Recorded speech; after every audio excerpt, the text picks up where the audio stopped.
What is the recipe to stay relevant? आपने बात की ना कि all in all आप थोड़ा थोड़ा तो how can you be relevant without being Sufi?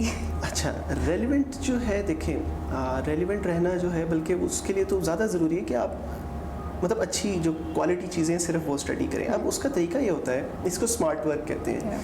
Smart work और कुछ नहीं है, स्मार्ट वर्क है hard work in the right direction. Right, सही डायरेक्शन में आपने हार्ड वर्क करना है। अगेन वही वाली बात कि अगर आपने आर्ट्स किताबें पढ़ दी लेकिन आपका सब्जेक्ट सिलेबस सिर्फ 50% कवर हुआ है, उससे क्या फ़ायदा हुआ? यस, मतलब वैसे पर्सनल लेवल पे देखा जाए तो आपकी नॉलेज बढ़ गई, वो सब कुछ हो गया, लेकिन जिस मकसद के लिए आप पढ़ रहे थे वो मकसद तो अचीव नहीं हो सका ना। तो डायरेक्शन, अच्छा अब डायरेक्शन के अंदर ना दो चीज़ें आ जाती हैं।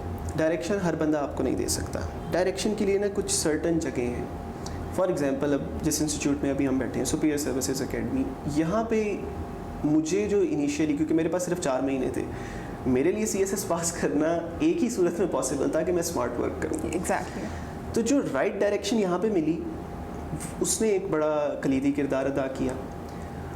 फिर स्मार्ट वर्क जो है, अब ये भी ना होना कि आप बहुत ही कम पढ़ना शुरू हो जाए। अब उसको चेक करने का तरीका क्या है? उसको चेक करने का तरीका एवेल्युएशन का फेज़। मेहनत सब कुछ कर ले, पढ़ लिया, सब कुछ कर लिया, लेकिन पेपर पे उसे सही तरीके से उतार पा रहे हैं या नहीं, ये कैसे जज होगा? That is evaluation. एवेल्युएशन के अंदर एकेडमीज़ जो हैं ये एक इम्पॉर्टेंट रोल प्ले करती हैं।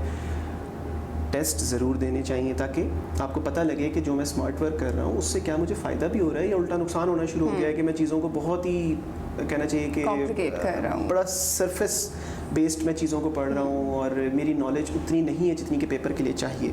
उसको चेक करने का तरीका एवेल्युएशन है।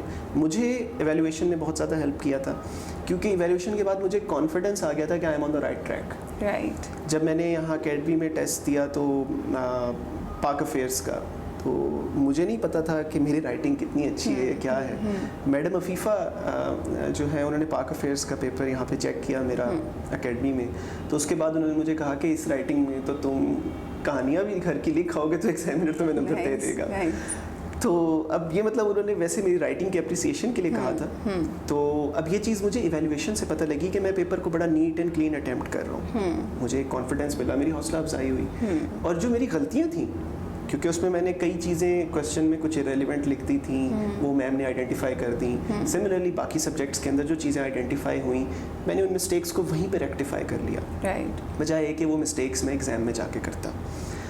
तो रेलिवेंट रहने का, स्मार्ट वर्क करने का यही तरीका है कि अच्छा अब इसमें एक छोटी सी एडवाइस सब स्टूडेंट्स के लिए कि आप किसी भी सब्जेक्ट की तैयारी स्टार्ट करते हुए 2 चीज़ें आपके सामने होनी चाहिए। एक उसका सिलेबस, दूसरा उसके पास पेपर्स। पास पेपर्स इसलिए नहीं कि कोई क्वेश्चन रिपीट होना है। CSS में क्वेश्चंस रिपीट नहीं हुआ करते, बहुत कोई आपकी किस्मत हो तो हो जाता है, अदरवाइज नहीं होता। तो पास पेपर का एक ही मकसद है कि जो टॉपिक आप पढ़ रहे हैं उसके बाद पास पेपर में जाके देखें कि इस पे कौन कौन से क्वेश्चंस आए हैं। सही। और ये देखें कि क्या जितना आपने पढ़ा है उससे वो क्वेश्चन आंसर हो रहा है। अगर हो रहा है, move on to the next topic. मज़ीद पढ़ने की ज़रूरत नहीं है। ओके।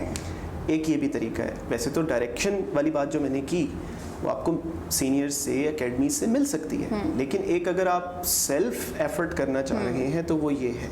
इसमें थोड़ी ख्वारी होती है, क्वेश्चन आपने पास पेपर से ढूंढना है, फिर पढ़ने के बाद ये अंदाज़ा भी लगाना है कि यार ये सही आंसर हो रहा है या नहीं। थोड़ी सी ख्वारी है, लेकिन ऑब्वियसली ये करनी पड़ेगी बिकॉज वी नीड, हमने एक टॉपिक पे या एक सब्जेक्ट पे बहुत ज़्यादा एक्सेसिव टाइम स्पेंड नहीं करना है। हमें एक सफिशेंट तरीके से उसे प्रिपेयर करना है ताकि हम एग्ज़ाम में अच्छे नंबर ले सकें। तो उसका तरीका जो है वो ये है कि ये 2 चीज़ें आपके सामने और इन दोनों को आपने को रिलेट करके जो है वो चलना है। राइट।